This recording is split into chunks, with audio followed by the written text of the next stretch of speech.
প্রিয় একাদশ এবং দ্বাদশ শ্রেণীর শিক্ষার্থীরা, তোমাদেরকে শুভেচ্ছা জানাচ্ছি। আজকের এই ভিডিওতে তোমরা প্রথমে যে ছবিটা দেখতে পাচ্ছ, এটা একটা হাইড্রাথুডের ছবি। হাইড্রাথুড শব্দটির বাংলা অর্থ হলো পানি পত্ররন্ধ্র। এই পানি পত্ররন্ধ্র থাকে কোথায়? পানি পত্ররন্ধ্র থাকে ঘাস, কচু এবং টমেটো উদ্ভিদের কিনারায় এই অঙ্গটার অবস্থান দেখা যায়। তো আজকের এই ভিডিওটা হাইড্রাথুডের উপর। আশা করি তোমরা এই ভিডিওতে মনোযোগ দিবে। এটা খুবই ইম্পর্টেন্ট। এখান থেকে এমসিকিউ প্রশ্ন হয় এবং একাদশ এবং দ্বাদশ শ্রেণীর যে একাডেমিক পরীক্ষা, এটা ছাড়াও ভর্তি পরীক্ষাতেও এখানে এমসিকিউ হতে পারে এই হাইড্রাথুড নিয়ে।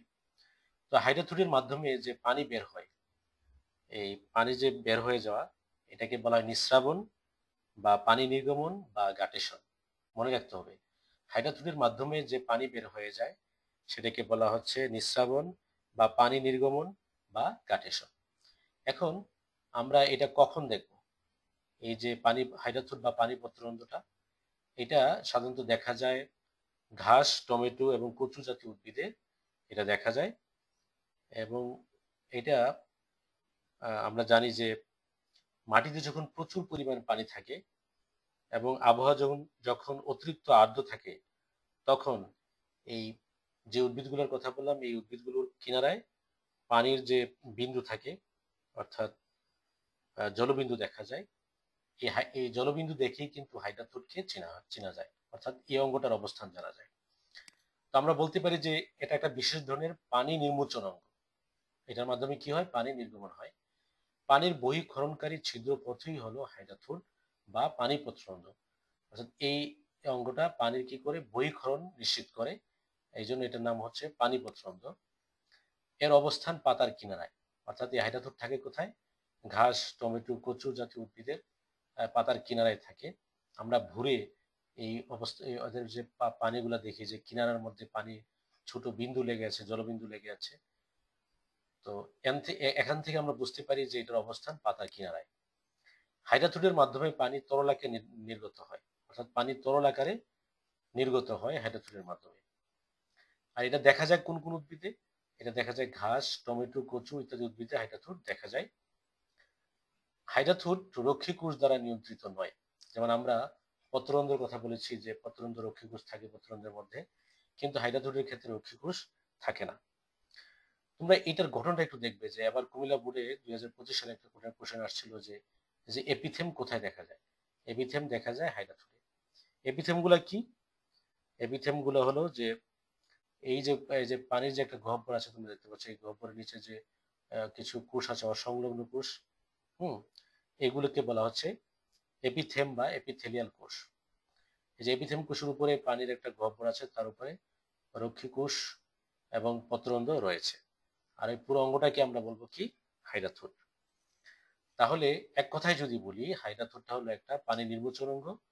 আর এই হাইড্রাথুডের মাধ্যমে যে পানি বের হয়ে যায় সেটাকে বলা হয় পানি নির্গমন বা নিঃস্রাবন, বা ইংলিশে বলা হয় গাটেশন। আমাদের মনে রাখতে হবে। তো এই ছিল হাইড্রাথুড বা পানি পত্ররন্ধ্রের খুব ইম্পর্টেন্ট বা যে তথ্যগুলো তোমাদের পরীক্ষার জন্য খুবই কাজে দেবে। এবার আমি আরেকটা দেখাবো, সেটা হলো পত্ররন্ধ্র। এটাও খুব ইম্পর্টেন্ট। এটা আমরা দেখি যে পত্ররন্ধ্র, যে কোনো গাছের পাতার মধ্যেই পত্ররন্ধ্র থাকে, তোমরা জানো। এইটাকে বলা হচ্ছে পত্ররন্ধ্র। আর তার দুই পাশে যে আছে দুইটা কোষ আছে, এটাকে বলা হয় রক্ষী কোষ। রক্ষী কোষের মধ্যে নিউক্লিয়াস আছে এবং কি ক্লোরোপ্লাস্ট আছে, যেটা সাইলোজ সংশ্লেষণে সহায়তা করে। এটা হলো একটা পত্ররন্ধ্র। এখন আমরা পত্ররন্ধ্র সম্পর্কে জানবো। উদ্ভিদের বায়বীয় অংশের ত্বকে অবস্থিত দুটি রক্ষী কোষ দিয়ে বেষ্টিত ও নিয়ন্ত্রিত ছিদ্রকে স্টোমাটা বা পত্ররন্ধ্র বলা হয়। তাহলে এটা একটা বায়বীয় অংশ থাকে উদ্ভিদের এবং দুটি রক্ষী কোষ দিয়ে বেষ্টিত থাকে। অর্থাৎ এই এখানে একটা রক্ষী কোষ, এই যে এটা একটা রক্ষী কোষ আর এটা একটা রক্ষী কোষ। দুইটা রক্ষী কোষের দেখো, আর এই জায়গাটা হলো পত্ররন্ধ্র। তাহলে দুটি রক্ষী কোষ দিয়ে কি আছে? বেষ্টিত অবস্থায় আছে পত্ররন্ধ্রটা। এবং এই পত্ররন্ধ্রটা দেখো খোলা অবস্থায় কিন্তু আছে। আর এই রক্ষী কোষের বাইরে যে কোষগুলো আমরা দেখতে পাচ্ছি, এইগুলোকে বলা হচ্ছে সহকারী কোষ। এই যে এখানে একটা কোষ, এটা, তারপরে এখানে একটা কোষ, তারপরে এখানে এই যে একটা কোষ, এগুলোকে বলবো আমরা সহকারী কোষ। রক্ষী কোষের চারদিকে সহকারী কোষ থাকে। এই যে বলেছি যে এই রক্ষী কোষ তার চারপাশে কি থাকে, রক্ষী কোষের সহকারী কোষ থাকে। পত্রন্ধ্র বন্ধ ও খোলা রক্ষী কোষ দিয়ে নিয়ন্ত্রিত হয়। এই যে আমরা রক্ষী কোষটা বলেছি, দুইটা রক্ষী কোষ, এই দুইটা রক্ষী কোষের উপরেই কিন্তু নির্ভর করে পত্রন্ধ্রের খোলা এবং বন্ধ হওয়া। দিনের বেলায় পত্ররন্ধ্র খোলা থাকে এবং রাতের বেলায় পত্ররন্ধ্র বন্ধ থাকে, এটা আমরা জানি যে দিনের বেলায় পত্ররন্ধ্র খোলা থাকে এবং রাতের বেলায় বন্ধ থাকে। উদ্ভিদের ভেতর ও বাইরে পরিবেশের মধ্যে গ্যাসের আদান প্রদান করাই এর কাজ। তার মানে পত্ররন্ধ্রের কাজ হলো উদ্ভিদের ভেতর এবং বাইরে এই পত্ররন্ধ্রের মাধ্যমে কি করে গ্যাসের আদান প্রদান হয়ে থাকে। যেমন সালোক সংশ্লেষণের সময় যে কার্বন ডাই অক্সাইড লাগে, এই কার্বন ডাই অক্সাইড বায়ু থেকে গ্রহণ করে এবং অক্সিজেন ত্যাগ করে।